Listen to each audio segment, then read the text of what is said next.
Hola. Bueno, quería hacerte una presentación para este video, creo que es el cuarto que voy a poner dentro de este post, que se llama Cuatro claves para un aprendizaje exitoso. Como ves, cambié el fondo para no hacerlo tan monótono, pero bueno, al margen la cara es siempre la misma.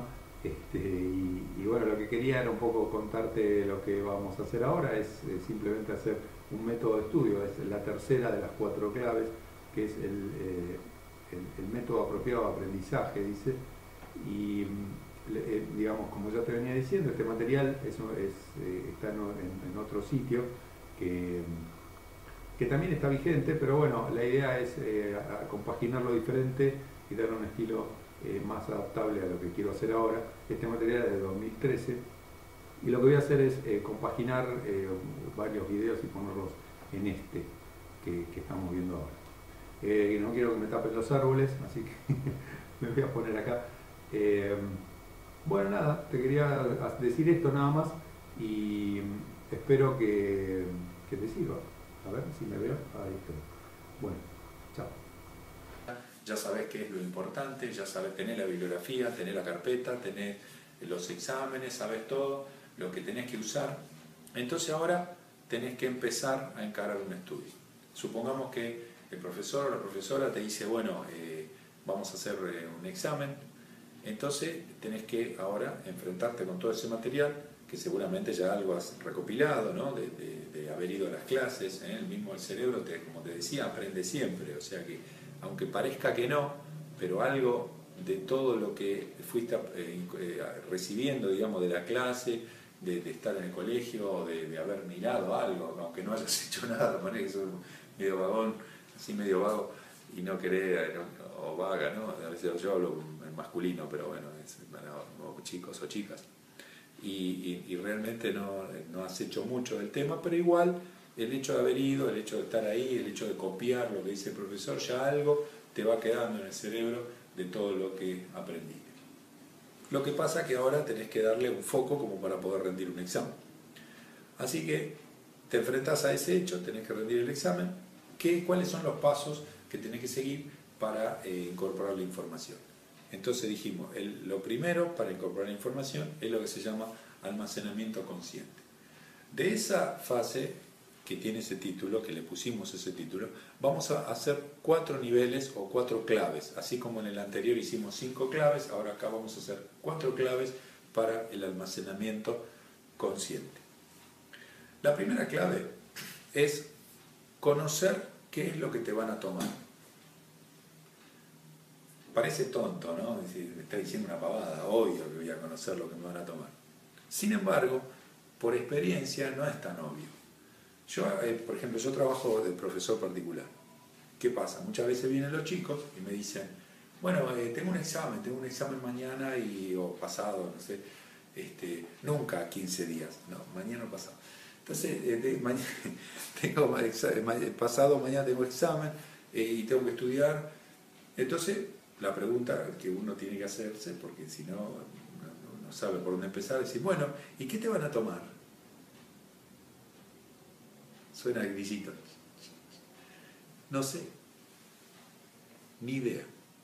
O sea, el flaco sabe que tiene un examen, sabe que tiene que rendir, ponerle, qué sé yo, matemática, le preguntás qué te van a tomar y es como si le hubiera preguntado, no sé, en África la tribu Bungunga, ¿qué come a la mañana? ¿Qué sé yo? Bueno, más o menos es eso, o sea, en realidad parece obvio, ¿no? O sea, todos sabemos lo que nos van a tomar, pero sin embargo no es tan obvio. Entonces por las dudas lo puse como primer punto. O sea, vos tenés que saber qué te van a tomar, no algo, porque a veces algunos te dicen nada, directamente nada. Otros te dicen, bueno, me toman esto. Pero claro, era eso, pero después resulta que era esto otro y esto otro y esto otro. Había como 5 o 6 cosas que te iban a tomar. Y el flaco sabía una sola cosa, porque se acordaba de una sola cosa, y las otras no las sabía, ni se enteró que le iban a tomar eso. Entonces, ¿qué pasa? Yo le explico esto, todos contentos, te sale bárbaro, qué bien que te salió, espectacular. Va al examen, le toman las otras 3, saca 0 el chaval. Entonces, ¿por qué pasa eso? Porque el pibe no sabe lo que le van a tomar. Entonces, primer punto, importantísimo, tener totalmente claro qué es lo que van a tomar. Si lo escuchaste al profesor o la profesora cuando te lo dijo, mejor. Lo anotás, pero lo anotás, porque si no lo anotás es probable que te lo olvides, o te olvides algo. Anotás todo lo que va a tomar. Si no lo anotaste, no fuiste a la clase, preguntás, llamás a tus amigos, no sé. La cuestión es que vos tenés que tener claro qué va a tomar, punto por punto, qué es lo que va a tomar. Si el profesor o la profesora no lo dice con claridad, le preguntás. Pero sí o sí tenés que saber lo que van a tomar, porque si no vas a estar estudiando en el aire, o vas a estudiar de menos, o vas a estudiar de más. Bueno, este paso es obvio, o parece obvio, pero lo quise decir porque es fundamental saberlo. Así que si a los que le parezca obvio, bueno, disculpen, pero es necesario tomarlo como primera clave para hacer lo que se llama almacenamiento consciente. Segunda clave, hacer una primera lectura. Depende de la materia, a veces es conveniente hacer una primera lectura o no. Por ejemplo, si la materia es de leer, supongamos historia, geografía, qué sé yo, alguna materia que tenga que ver con la lectura, es importante hacer una primera lectura. En esos casos, lo que se hace es una lectura, pero no de 2 renglones, sino una lectura de un texto largo. Tampoco si es un montón de material, es un libro, no te vas a hacer la primera lectura de todo el libro. Pero sí puedes tomar un capítulo, 2 páginas, no sé, algo o entre títulos, como para tomar un párrafo lo suficientemente grande como para tener una idea global. Una vez que tenés esa idea, seguís con el paso siguiente que te voy a decir ahora, que sería la tercera clave. Pero entonces, como segunda clave, una primera lectura, un poco más panorámica, más global. Cuando hagas esa lectura, siempre tenés que tener presente lo que vimos en la clase anterior, o sea, cuáles son los ítems que para el profesor son los más importantes. En este momento ya no es lo del profesor, es lo tuyo. Ya incorporaste esa información, ahora esto en neurociencia se llama memoria de trabajo. Ya el profesor te dijo, tengan presente esto, entonces para vos ahora es tuyo eso no es más del profesor, ahora es lo tuyo. Para vos lo importante es esto, lo que el profesor te dijo. Esa es la lógica para esto, fundamental, esa clave de empezar a hacer una lectura, pero ya con criterio, no una lectura de leo cualquier cosa, no entiendo nada, sino con criterio de qué es lo más importante, qué es lo menos importante, etc. Entonces vos haces una primera lectura teniendo en cuenta esos parámetros que ya aprendiste, porque ya sabés lo que quiere el profesor. Si la materia es técnica, como las que doy yo, a veces una primera lectura no es tan útil. O sea, en el caso de matemática, por ejemplo, es muy importante saber las propiedades de lo que estás viendo. O sea, tratar de descubrir las propiedades. Pero eso, bueno, seguramente vos te vas a dar cuenta por lo que te va a decir tu profesor. Pero en las materias de leer, la primera lectura es importante. En el caso de matemática, a veces es más importante las propiedades, los ejemplos, esas cosas son más importantes que hacer una lectura porque la matemática es medio engorroso para leer y es como que el cerebro rechaza un poco eso. Te lo digo por experiencia, porque yo a pesar de conocer el lenguaje matemático, cuando agarro un libro de matemáticas siempre trato de saltear un poco, voy a las propiedades y trato de saltear un poco eso y me voy a los ejemplos, porque es más fácil verlo en un ejemplo que en toda la explicación teórica que te pueda dar el autor. Eso por experiencia, pero en eso te dejo libre para que vos lo hagas. Lo que sí, lo que estás haciendo ahora es solamente la primera parte de lo que es la tarea del aprendizaje. Después, en la próxima clase, te voy a explicar algunas estrategias más profundas. Bueno, entonces la segunda clave. Dijimos que la primera era saber lo que vos tenés que estudiar para el examen. Segunda clave, hacer una primera lectura. La tercera clave es hacerte un código de colores. Es importante el tema del manejo de colores dentro de lo que es el aprendizaje. Los colores impregnan el cerebro, impregnan no solo la parte visual, a veces los colores tienen que ver con la parte sinestésica, tienen que ver con las emociones, tienen que ver con un montón de cosas. El color es mucho más que eso, no es solamente, no es lo mismo escribir con un lápiz negro que con color. Es otro efecto cerebral. Ahora te voy a hacer una presentación, combinando con este video, va a haber una presentación que va a mostrar un poquito este tema, porque quisiera aclarar un poquito el tema de colores. A veces es, digamos, para poder separar en niveles de importancia, en el caso de materias donde hay que leer, uno lo que puede hacer es, por ejemplo, tener un código de colores, decir, bueno, muy importante amarillo, menos importante verde, qué sé yo, tercer nivel de importancia violeta, qué sé yo, digo, ¿no? Cuarto nivel de importancia rojo. Te hiciste una escala con niveles de importancia. Ya sabes cuáles son los niveles de importancia porque hiciste como hablamos en la clase anterior. Entonces vos, la primera lectura ya la hiciste con un criterio, ahora te vas y empezás a hacer, volvés a releer el texto ya pensando lo que querés anotar y te fijas, esta parte es muy importante, amarillo. Después, esta parte va más o menos, verde. Entonces vos ya, ahora el texto que antes era todo blanco y negro, ahora ya tiene colores. Entonces, eso te permite ya dar una visión diferente. Ya la próxima vez que agarres el texto, ya el texto tiene colores, impregna otras partes del cerebro. Y vas mejorando el proceso de aprendizaje. Vas haciendo algo que era gigante, una cosa que inteligible, gigante, ahora se empieza a achicar y ya empieza a tener forma. Y esa forma, además de ser una forma en tu cabeza, tiene una forma física que son los colores que le fuiste poniendo. Bueno, esa sería la tercera clave entonces, tomar el texto y empezar a marcarlo con un código de colores. Ya la cuarta clave que vamos a trabajar es hacer ahora una lectura, pero ya del texto completo coloreado.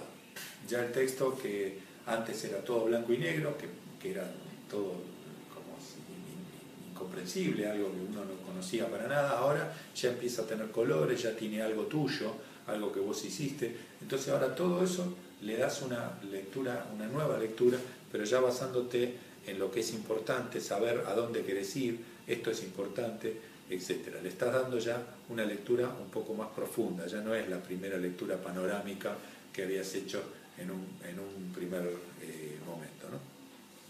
A pasar de la parte consciente, habíamos visto en una de las primeras clases cómo se maneja el concepto de almacenamiento consciente. Esa parte, digamos, es un poco cuando recién comienza el proceso de estudio y habíamos visto algunas tecnologías que se podían usar para mejorar el proceso de almacenamiento consciente.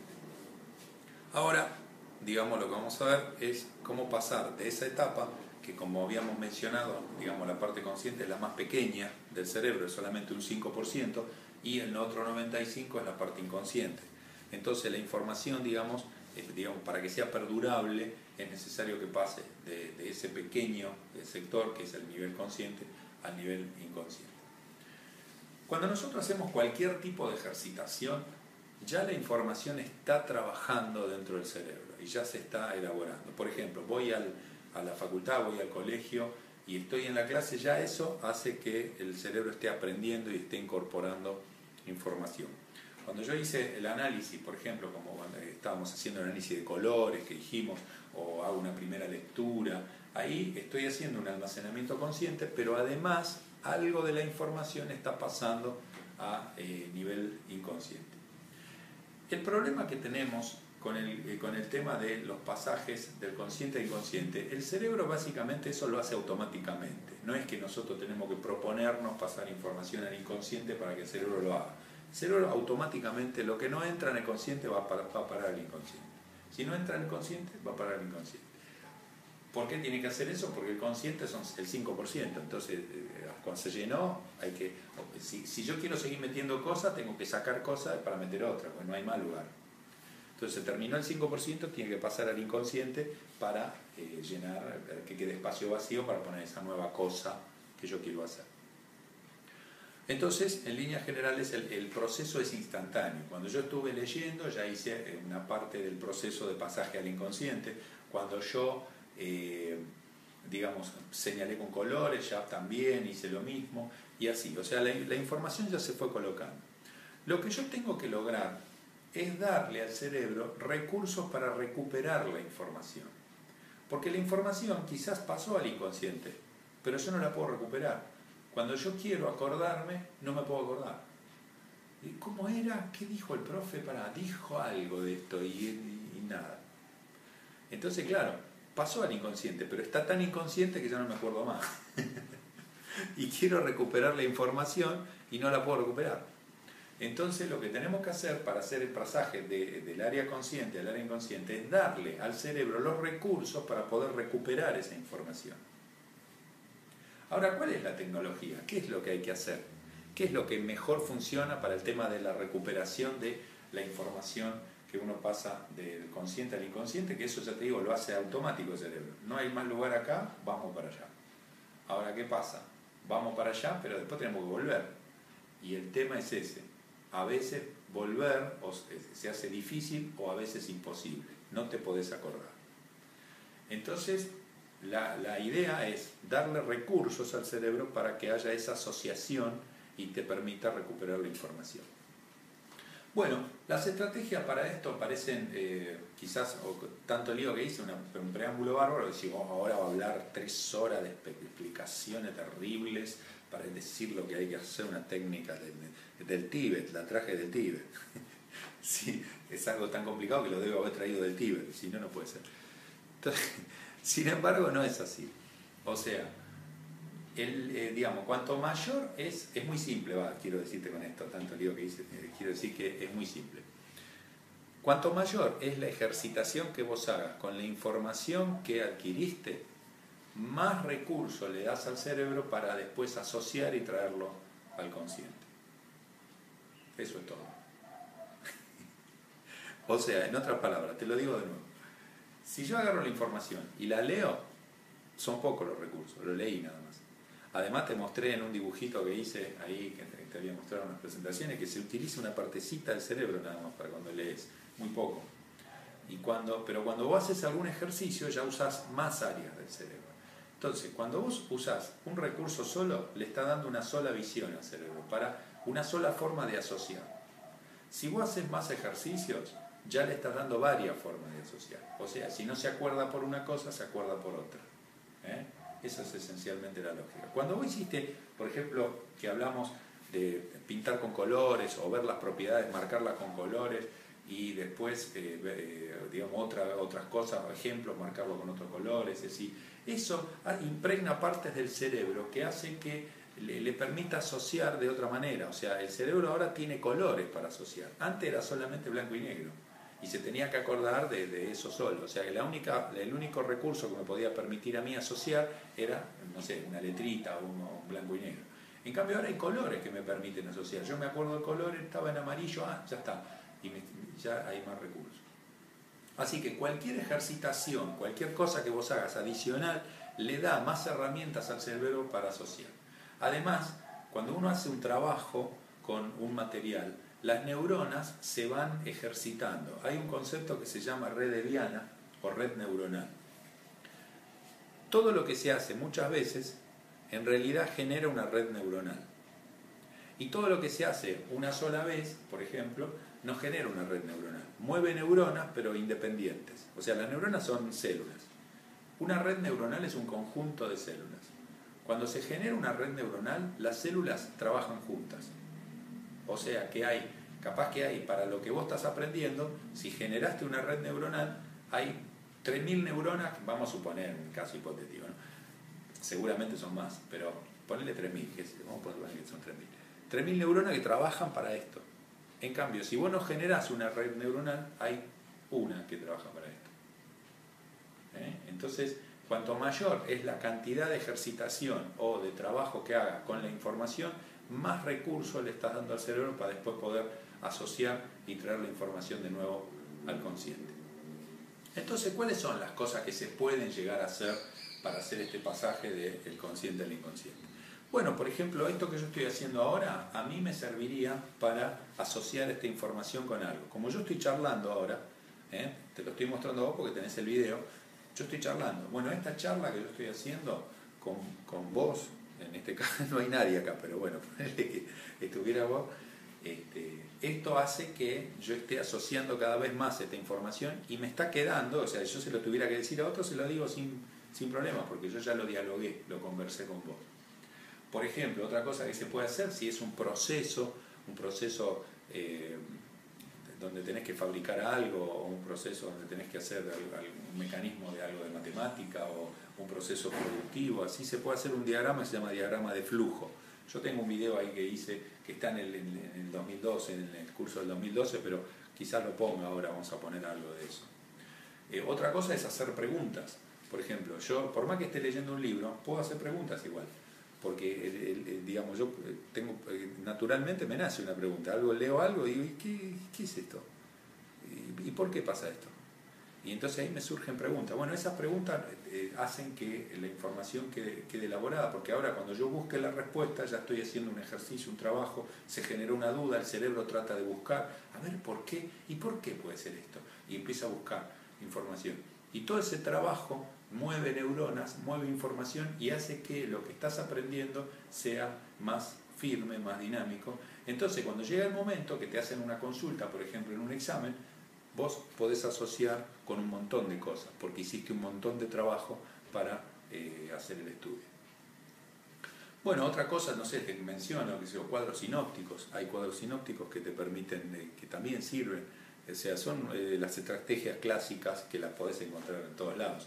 Yo voy a poner algo igual en este sitio, ¿no? Pero no me caliento mucho por poner de ese tipo de cosas porque digamos, eso está por todos lados, todos explican cómo hacer eso. Solamente agrego algunas cosas que me parece que pueden servir para lo que estamos viendo nosotros.